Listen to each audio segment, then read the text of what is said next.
Bismillah. Voy voy voy. Mana bunaqa qilib go'shtlarni bitta olamizlar buni endi. Endi bu go'shtlarni boshqa joyda pishirsangiz ham bo'laveradi. Lekin biz shu bolajonlar bilan, jiyanlarimiz bilan birgalikda o'tirib pishirishni yaxshi ko'ramiz. Birinchi tarafdan bu ko'pchilikni ovqat shirin bo'ladi.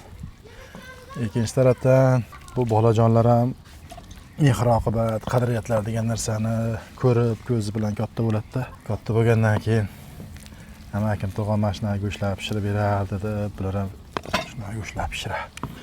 Endi bu payli sho'rva nimaga sizniki shirin bo'ladi desangiz, bu payli sho'rvani pishirishda shoshmashingiz kerak. Shoshmasdan 2 soat, 3 soat mana shunaqa qilib biqir-biqir qilib qaynatsangiz, o'zi sekin rangi o'zgarishni boshlaydi.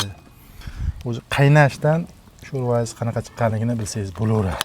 Qarang, suyaklardan ajrab ketgan. Qochib ketaman deyapti suyaklar.